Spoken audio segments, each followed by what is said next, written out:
In 1974, Nigeria was the third largest oil-producing nation in the world.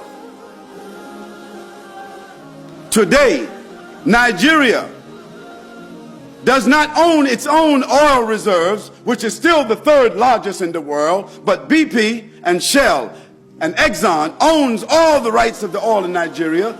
They take the oil out of it, and after that they sell it back to the Nigerian government. Who did that? The IMF and the World Bank. These are the kafirs we're dealing with. Second, making the dollar, whether it is the Australian dollar or the French dollar, or we call them dollars, but we know they call them different currencies, making the currency in the West prevalent as a source of value and eliminating the gold. Because when gold becomes the standard, the countries who have the gold become what? The possessors of the wealth. But they tricked the world and they took the currency and made it the wealth.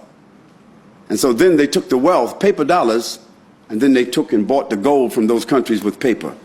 So they took the gold and they own it now. All the gold is in Fort Knox and some other places, and they gave those people currency. Then after they gave them the currency, they depreciated the currency through wars. Then they told them now you can borrow more currency, okay, at 20%. And so now they own the country. Devils. Tricksters. Continuing to make developing countries markets for consumption. So the Muslims become consumer societies.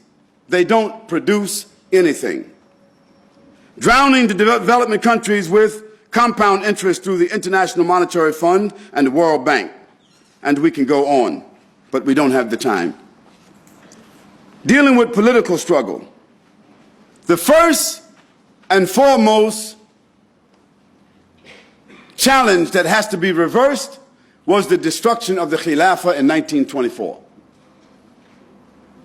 Because even when the Muslim Khilafah, that is the global Islamic state administration, leadership, even when it was corrupt, even when it was weak, still the head was on the body. And the Muslims had a reference, meaning that a strong person could become the Khilafah and then the strength will come back. But now that the head is decapitated from the body, it doesn't matter whether it's a strong person or not. How can a body move around and govern anyone without a head on the shoulders? So this was one. In addition to that, the establishment of the Jewish state in Palestine.